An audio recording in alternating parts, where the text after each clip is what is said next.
E aí, pessoal, tudo bem?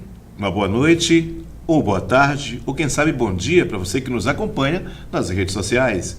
À noite na TV Nazaré, no canal 53, uma emissora da Fundel, e a qualquer momento, essa é a facilidade dos smartphones que podem acessar nossas redes sociais a qualquer momento. Seja bem-vindo à TV Nazaré, que é uma inspiração ainda de Dom José de Medeiros Delgados, que já não está mais entre nós, mas que deixou um legado fabuloso e que será contado brevemente aqui em detalhes, aqui mesmo no noticiaboa.com, que está no ar a partir de agora. No programa de hoje, primeiro vamos refletir um pouco sobre o amor que nós temos à nossa cidade.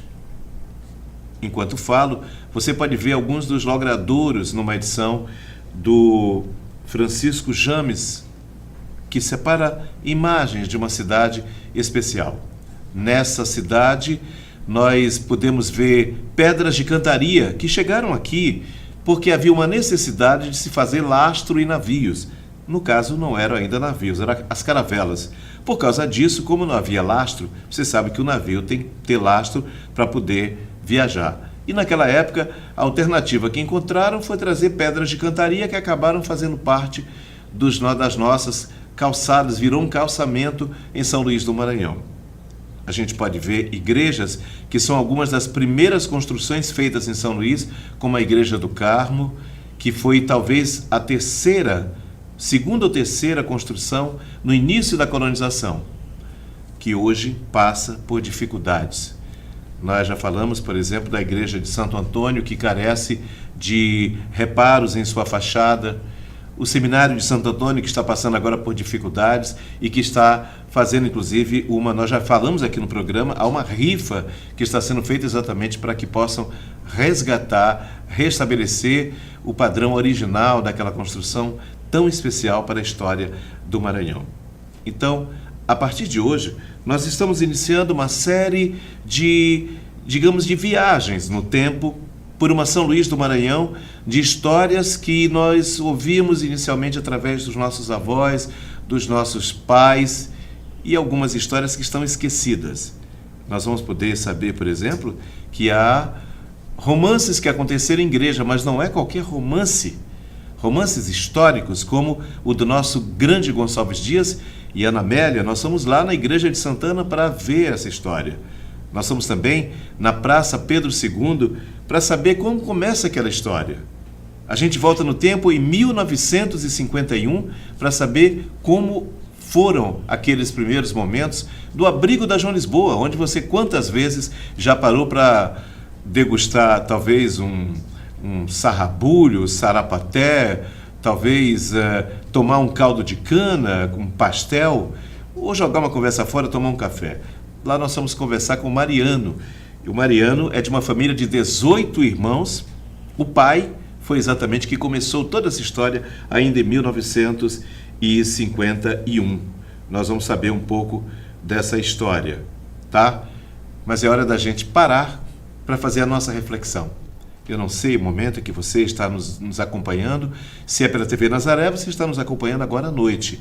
Mas pode ser que você esteja num momento complexo, num momento de dificuldade, pegou o seu smartphone, o seu celular e pronto, nos localizou. Então, vamos refletir sobre essa boa nova, a grande boa nova, esse divisor de água da história dos homens é exatamente o Evangelho de Jesus, que quer dizer boa nova. Hoje nós vamos refletir sobre Mateus. Vamos acompanhar o nosso Evangelho do dia. Proclamação do Evangelho de Jesus Cristo segundo Mateus, capítulo 6, versículos de 19 a 23. Glória a vós, Senhor. Naquele tempo disse Jesus a seus discípulos: Não junteis tesouros aqui na terra, onde a traça e a ferrugem destroem, e os ladrões assaltam e roubam. Ao contrário, juntai para vós tesouros no céu, onde nem a traça e a ferrugem destroem, nem os ladrões assaltam e roubam. Porque onde está o teu tesouro, aí está também o teu coração. O olho é a lâmpada do corpo. Se o teu olho é sadio, todo o teu corpo ficará iluminado. Se o teu olho está doente, todo o corpo ficará na escuridão. Ora, se a luz que existe em ti é a escuridão, como será grande a escuridão? Palavra da salvação. Glória a vós, Senhor. Como você acompanhou, o Evangelho de hoje nos fala de um tesouro que a traça não rói, que os ladrões não roubam e que está, aqui no coração da gente. Eu nem digo que está no cérebro, não, que está no coração da gente. Os sentimentos que nós trocamos nessa vida, isso ninguém nos rouba. O gesto de amor que você tem para com o irmão, para com um colega de trabalho, para com o parceiro ou parceira, isso ninguém vai tirar. A traça não rouba. No final, a traça não destrói e nem os ladrões roubam, digo. Isso é fantástico. E Jesus já nos dizia textualmente, é preciso guardar tesouros no céu. Esses a traça não vai roer. Você pode passar tantos anos depois que você já não estiver mais aqui, eu não estiver mais aqui, mas nós teremos certamente essas lembranças, os exemplos que ficam nas histórias que são contadas ao longo do tempo. Uma pausa aqui para lembrar. Hoje recebemos aqui uma informação sobre o festejo de São Pedro, no período de 25 a 29, na comunidade de São Pedro Apóstolo, que é localizado no bairro Parque Nice Lobão. O festejo de São Pedro Apóstolo com o tema Como São Pedro somos enviados em missão. Olha que tema bom, porque nós estamos todos os dias. Nós somos a continuação das histórias de Pedro e tantos outros. O tema do festejo foi pensado no momento atual vivido pela Paróquia do Espírito Santo, que é a aproximação da grande semana missionária que acontecerá em 2017 e ainda pelo momento vivido pela Igreja no Brasil e no mundo, o ano jubilar da misericórdia, que foi definido pelo Papa Francisco. Ao longo das 5 noites de festa serão refletidas as obras de misericórdia, que, de acordo com a Igreja, contribui para a autenticidade do segmento de Cristo na missão e na vida de todo cristão. Em todas as noites haverá novenas às 19 horas, em honra a São Pedro, e às 19h30 a celebração da Santa Missa e, em seguida, animação com atrações, venda de comidas típicas no largo da comunidade. Um grande abraço aos amigos aí do bairro Parque Nice Lobão. Bom festejo para todos. Tem um recado também do padre Heitor Moraes, que nos fala das atividades que já começaram. Dia 14, o dia 15, nessa semana, já começaram na igreja de São João, na paróquia de São João Batista, no centro da cidade. Se eu errei aqui alguma data, mas ele vai me corrigir. Vamos ao recado do padre Heitor Moraes. Olá, querido irmão. Estamos na igreja de São João Batista, um templo que neste ano celebra 160 anos de paróquia. E eu quero convidar você que me assiste para participar do nosso novenário. O Santo Padroeiro celebra a sua novena no período de 15 a 24 de junho. Teremos missas a partir das 12 horas todos os dias e também às 18 horas. Esta última, depois o largo, com comidas típicas, brincadeiras, atrações juninas.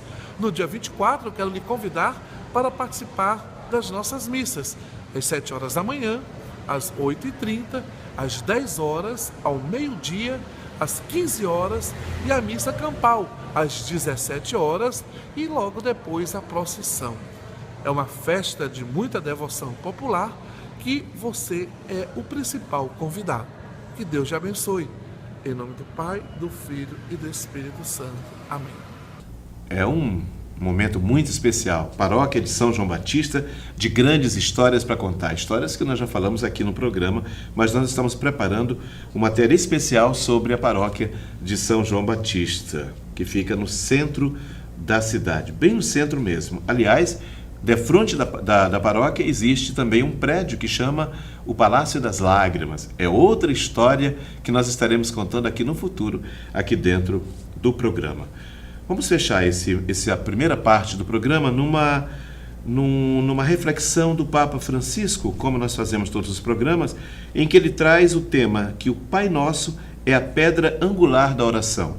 Jesus fez questão de passar para a gente, deixar um legado, uma espécie de, como é que eu diria, sabe, abrir aquela caixinha especial para dizer, olha, eu estou dando para vocês um tesouro. Essa é o jeito mais correto de você se conectar com o Pai. Vamos acompanhar o que nos coloca, o que nos esclarece o Papa Francisco a respeito do Pai Nosso, que ele diz que é a pedra angular da oração.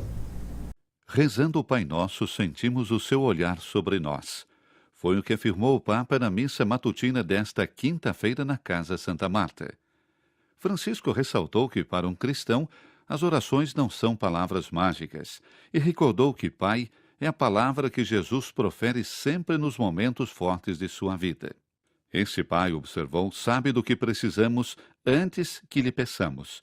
É um Pai que nos escuta às escondidas, no segredo, como ele, Jesus, nos aconselha a rezar, no segredo. Este Pai nos dá a identidade de filhos. Eu digo Pai, mas chego às raízes da minha identidade. A minha identidade cristã é ser filho, e esta é uma graça do Espírito. Ninguém pode dizer Pai sem a graça do Espírito.